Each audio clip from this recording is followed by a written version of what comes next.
Good morning, my friend. I hope you are doing fine. This is the weekly recap and our normal weekly recap about the market and what to expect in the coming few weeks. So basically, last week we had the S&P was down about 1.5% and Nasdaq was down 3.1%. The reason for this is the bad results that came out of Tesla and Google. They were good, but they were not as per market expectation. So the market reacted negatively and started to going down. And the winner of last week was Russell 2000, the small cap index, which was up by plus 3%. Okay, so if you recall, we talked about couple of theories in the last videos. We talked about first that the first theory is the market has gone up too much this year and it was concentrated in the Max 7, and most probably we'll see a shift to the small cap. So the first theory was about that the market will continue in the continue going up in the mega cap, and the second theory was about that there is a shift that's going to happen to the small cap. And this is what we are actually seeing. There is a correction that's happening in the mega cap, and of course the indices are affected by the mega cap because they are capital weight, and the money is going to the small cap, to the Russell 2000, and to the remaining 450 stock in the S&P 500 that didn't do well as the Max 7. Okay, and we explained this and we said that this is because of when the interest rate is going down, then these companies, the small cap, can borrow with a small interest and they can expand. And this is basically what is happening. So S&P, Nasdaq are correcting because the mega cap and the technology are correcting, and the money is going to the small cap, to the Russell 2000, and to the remaining 450 companies that other than the Max 7 in the S&P that are that didn't increase in the last period. So this is like the overall recap of the last week. Now I got some of my friends are telling me, oh, at the end of the world, it's going down, it's market khalas is gone. Now we have to put things into perspective. The year to date increase in the S&P is 15%. Okay, and the year-to-date increase in the Nasdaq is 17%. The reduction that happened last week or last couple of weeks was 5% only in the S&P and 8% only in the Nasdaq. So this is not even called a correction. A correction definition is 10% of the peak. S&P is down only 5%. Nasdaq is down 8%. And if you recall in the last videos, we talked about that the last correction of 10% happened in October 2023. So we are almost a year now, and we said that this is normally the correction, which is more than 10%, normally happens once every year or once every year and a half. So we are already due for a correction. The correction that happened in April was not that big. It was 5% in the S&P and 6% in the Nasdaq. It wasn't that big. So it's not even called this is called profit taking.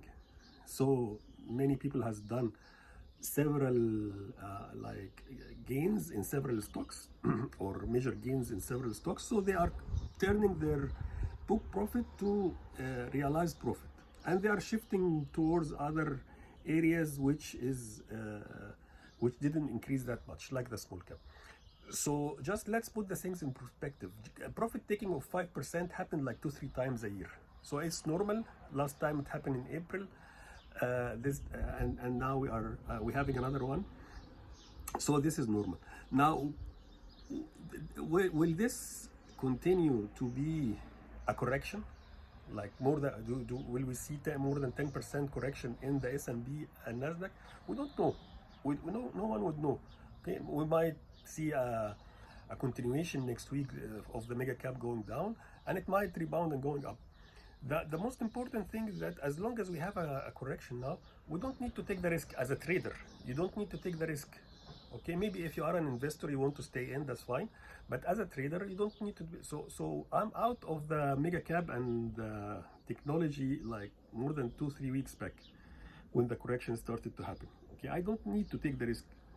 On the contrary, I go and try in another stocks that didn't increase. So I'm shifting my portfolio to the small cap, and this is where I am right now. The small cap. I'm investing in the small cap.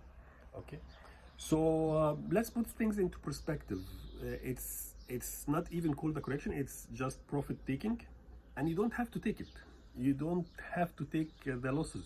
Just go out and see and try somewhere else. Okay. If you are an investor, that's a different story. You continue and then you continue for the long term. That's a different strategy, but I'm talking mainly to the trader. Okay. Now next week we have. It's gonna be a very interesting week. Why? Because we have 4 of the Mag 7 announcing results. We have Facebook, Amazon, Microsoft announcing result, as well as Apple. They are announcing result on Tuesday, Wednesday, Thursday. So that's gonna be very interesting. It will either confirm that the continuation of the market going down, or it can stop and then reverse. That's the only thing that can stop the direction downward and then reverse and going up. Okay, so these results of the 4 of the mega cap will be very important to decide on the market direction.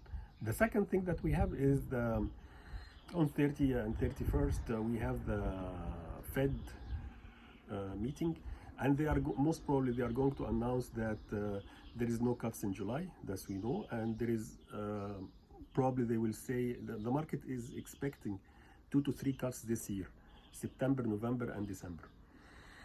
There is 100% probability that now the market is saying there is 100% probability about having a cut in September, because the inflation data is coming very low, and this is very good. So what is needed from the Fed is to confirm if it's 2 or 3. He will not say, of course, but he will give direction that probably he will cut in September. And let's see if I don't expect the market to react too much to that, because everyone is expecting that he will say that, and there is no reason why he should say the opposite. And 2 to 3 cuts, if it's 2 or 3, it doesn't make a difference. So I don't expect it will have a big impact. So I'm continuing to trade normally without taking this into consideration. The most important thing that we need to watch is the company's results in the coming week. So that's my direction for the coming period, and I wish you good trades, profitable trades. Okay, enjoy your weekend. Goodbye.